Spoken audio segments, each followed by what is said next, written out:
Idaho Matters podcast is brought to you by St. Luke's On-Demand Virtual Care, which allows patients to see a provider from their home using a computer or smartphone with on-demand care for common ailments, such as a cough, sore throat, or a sinus issue.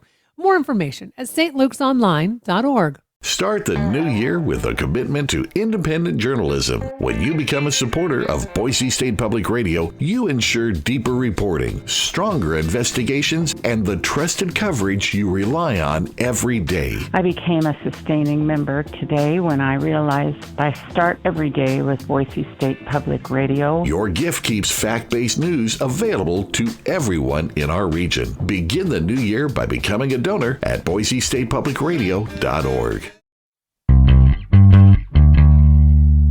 From the studios of Boise State Public Radio News, I'm Gemma Gaudette. More Idaho Matters right now.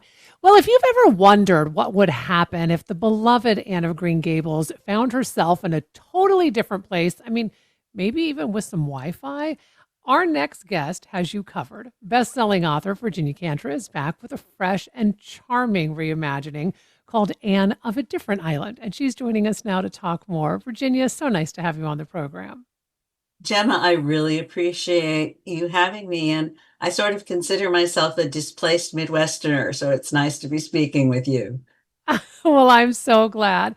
Well, Virginia, I'm curious, what sparked the idea to reimagine such an iconic tale as Anne of Green Gables and putting it in a, very modern setting?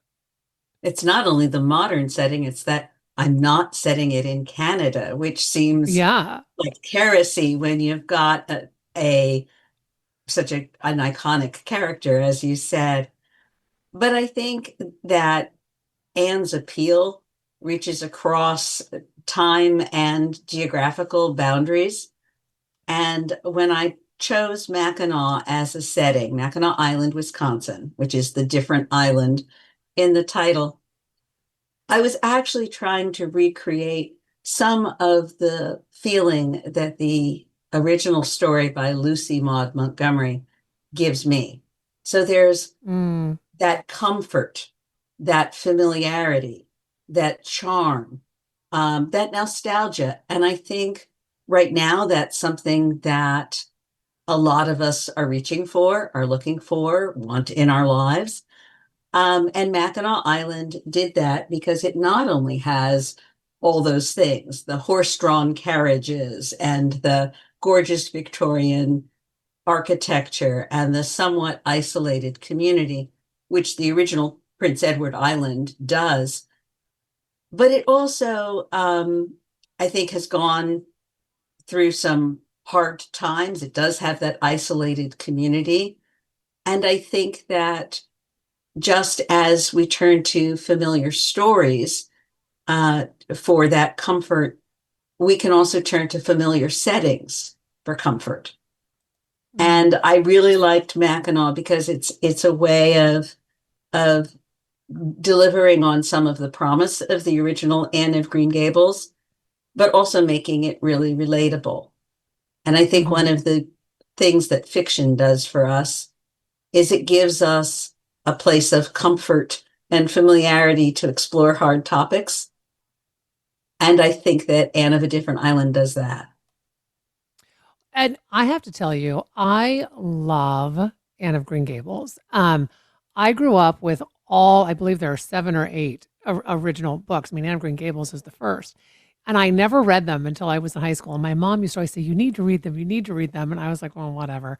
And I remember finally picking one up in protest and became so enamored with the story of Anne Shirley, and then of course you have the television series. I'm talking over you, but I was not only adored the books, but that 1985 Canadian miniseries, and then Anne with an E, which is the new Netflix series. They're both great. Right. And so I'm curious, you of course had to have known the Anne of Green Gables story to decide to pick up the story and really, reimagine it in modern times. Well, I think that this is not my first retelling. I actually tackled, I think the first time I did this, was Meg and Joe and Beth and Amy, which was a two-book Uh-huh. series. I mean, and if you're willing to tackle Little Women, you have to be fairly fearless. Um, Anne of a Different Island always really spoke to me because Anne has such a great imagination and she has so much resilience. Mm-hmm. And she's a bit of an oddball. And I love all of those things about her. And whenever I revisit a book, I think of it not only through the lens of my childhood love, but also through the lens of who I am now. So a large part of Anne of a Different Island, she lives in a world where Anne Shirley exists. And Mm. she grows up imagining herself as a kind of modern day Anne Shirley. And the story comes when after this is not a spoiler because it happens at the beginning of the book, her beloved father, who has always been her support, dies. Her romantic relationship with the guy who's her perfect boyfriend, her would-be Gilbert Blythe, uh, Mm. that relationship ends up on the rocks. And professionally, she's a teacher and an aspiring writer like Anne, like her role model. And she suffers setbacks there as well. So part of the thrust of the story is Anne seeing where Anne Shirley's story and her own story intersect and where there's a bend in her road as a woman and as a character. And so she learns by the end of the book to write her own story quite literally. Mm-hmm. And I think that's an important lesson for us all, a journey we're all on. Well, and I was just going to ask, what themes really from the original novels do you still feel are especially relevant to readers today that you put into this new novel? Community, resilience, the fact that love doesn't always look the way you think it should, and learning to trust your own path. Mm. And those were key for me in developing both Anne's character and the direction the story would take. I think that when we look back with fond longing on the original books, we tend to remember, the dress with puffed sleeves or the rose that Gilbert puts in his pocket or Mm. Diana getting drunk on raspberry cordial. And those are all great memories and I do reference, um, I hope that people who love the original will get all the lovely Easter eggs that I put in there. Mm-hmm.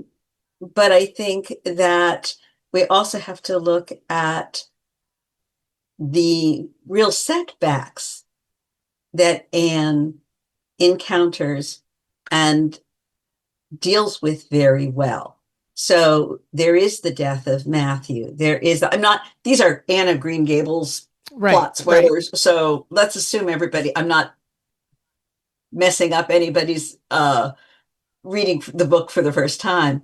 But there's sickness, there's bitter, friendship, all the Mm-hmm. heartbreak that an 11-year-old girl can experience. And then as Anne grows older and becomes more mature, she faces some real adult setbacks and heartbreaks when, for example, Marilla loses her eyesight and Anne has to negotiate what her responsibilities are relative to her family and her career and her own dreams.